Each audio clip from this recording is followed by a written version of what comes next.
Hello and welcome to my channel.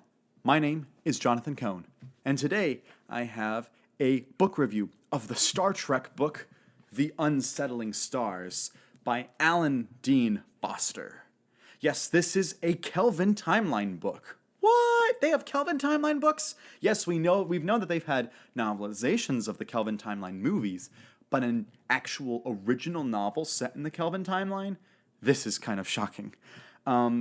I'll break down all of the history of this book as well as the my review of it here. Long story short, I had a blast with this book, and I was not expecting to.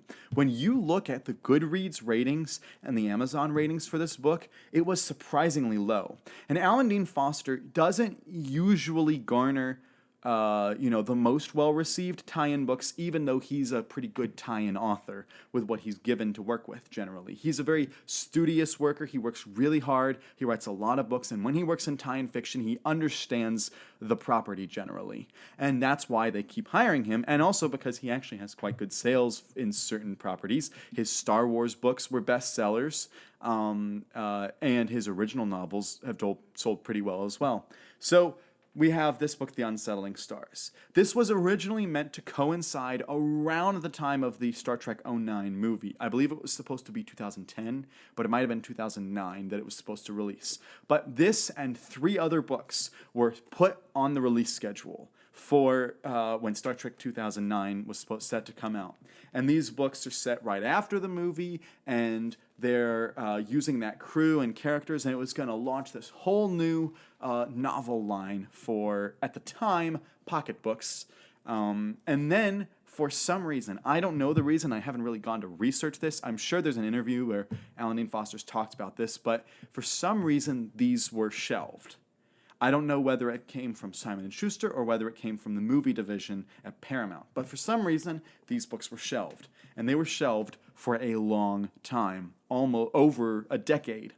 And then they decided, the editors at Gallery Books, which the novel line moved from Simon & Schuster. Simon & Schuster published, the mass market paperback books. Their pocketbooks division did that, and they moved it over to their trade paperback editions over at Gallery. And Gallery Books made the decision to publish 2 of the 4. For some reason, two of them made it, and 2 of them didn't. I don't know why the other 2 didn't, but these 2 did make it.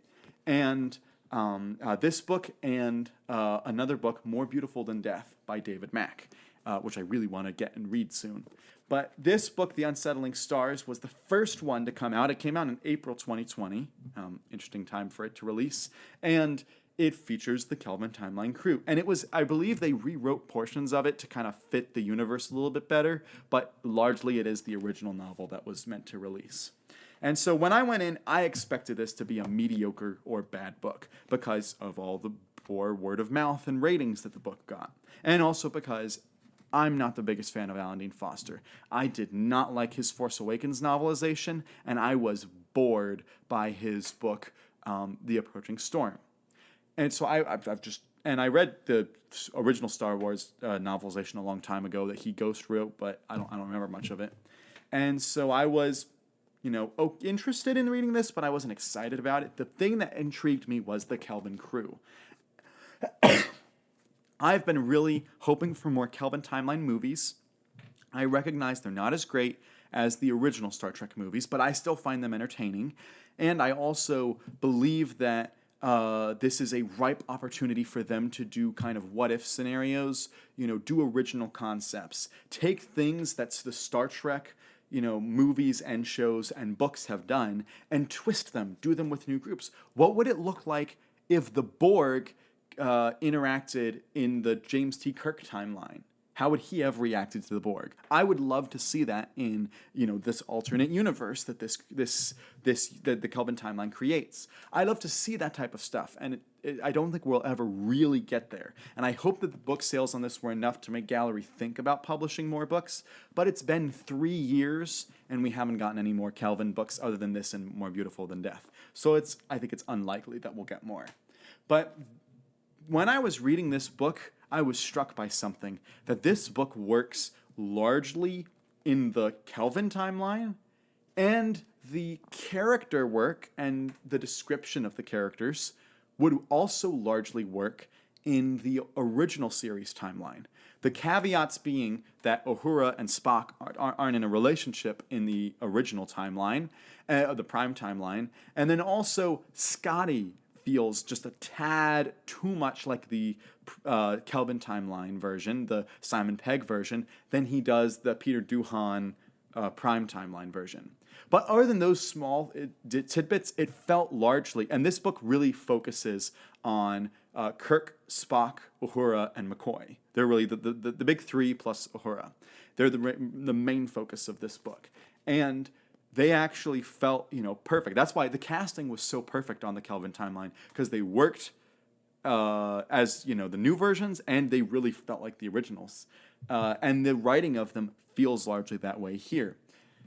This book features an alien race that is, they're in this ship and they're calling for help. They're in distress, and the crew of the Enterprise goes to save them. It's one of their first missions after Star Trek 09, and all of a sudden they realize it's not all as it seems. And this race is one of the nicest, most helpful races of aliens they've ever encountered. These people kill with kindness. They're the nicest people. All they want to do is learn from you.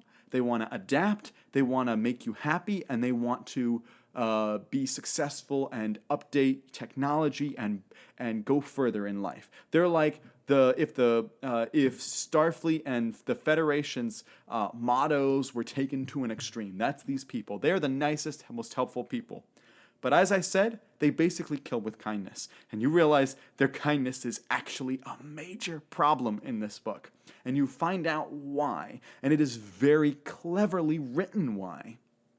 And I loved unfolding that storyline. I was nervous for the characters, even though I pretty much knew everyone's safe. I was nervous for how it was going to turn out, because I couldn't see how the characters were going to escape the situation. And actually, I think it's quite clever, if you know Alan Dean Foster, the way that they escape the situation at the end of the book actually is kind of ironic.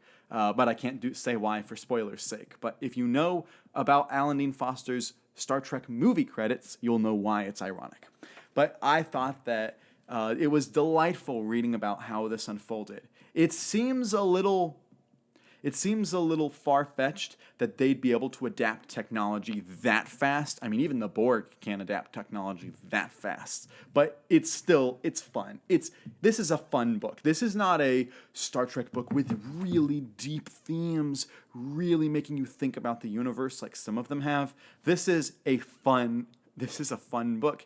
There's lots of adventure in this book. But it actually shows what if you had Machiavellian tactics, but used them for nice things, for helping people out. Like, you use Machiavellian maneuvers to help people out. Like, that's just, those ideas, I think, they aren't explored fully, but they're kind of brought up here, and I think I'd really like a further exploration of that in another book series.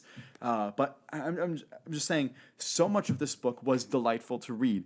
There was a little bit of stuff of the Uhura and Spock dynamic that I really appreciated reading, because we didn't get too much of that. You get them fighting in the second movie in Into Darkness, but you don't, and you get them broken up in Star Trek Beyond, but you don't really get to see what their actual relationship was like in between Star Trek 09 and Into Darkness. And so I really enjoyed reading that here. And I thought McCoy got some great lines. And Spock got some great lines as well. Spock and McCoy, I think, are the best parts of this book, because their interplay is just perfect. When you can get Kirk, Spock, and McCoy, it's like the triangle, the triad, the trinity of OG characters. When Kirk's trying to manage a situation and Spock's giving him all the logical details, and McCoy is just being like, "My goodness, man, you can't say that." It's just a delight to read. It's so much fun. It's felt like an extended couple of TV episodes. It didn't quite feel movie scope. It felt TV scope, but with the movie characters. but it felt like longer than just a single episode. It felt more like a double episode type thing. So as I'm describing this, I had a blast with this book. The first portion of the book made me scared because the writing was very stilted in the beginning. The exposition was not written well in the beginning. The dialogue was a little bit cheesy in the beginning and was very much like just blanket, all right, I need to get this exposition through the dialogue, so I'm just writing what that exposition is, and I'll come back and actually make it sound like dialogue later, and then he didn't actually come back and make it sound like dialogue. I'd say the first 50 pages, I was nervous that that was going to be the whole book and that I would dislike it.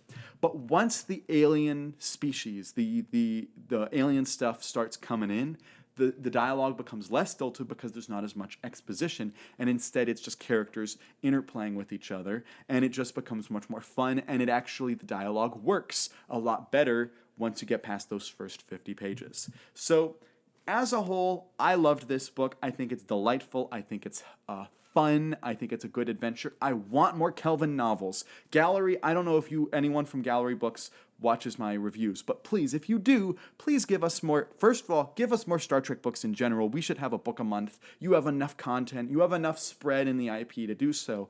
But please include Kelvin Timeline books, because this is a ripe opportunity for you, and I think that you would be rewarded in the long run for this. So those are my thoughts on The Unsettling Stars by Alan Dean Foster. By far my favorite Alan Dean Foster book. I'd give it a 7.6 out of 10. It's not a top-tier Star Trek book, but man, is it entertaining. I really loved it. So if you've read this book, what are your thoughts on it? Tell me in the comments section down below. Did you love it? Did you hate it? Do you feel meh about it? Do you think the criticisms you see everywhere on Goodreads and Amazon, are they correct? Or what? Let me know all your thoughts in the comments section down below. And until next time, I'm Jonathan, and thank you for watching.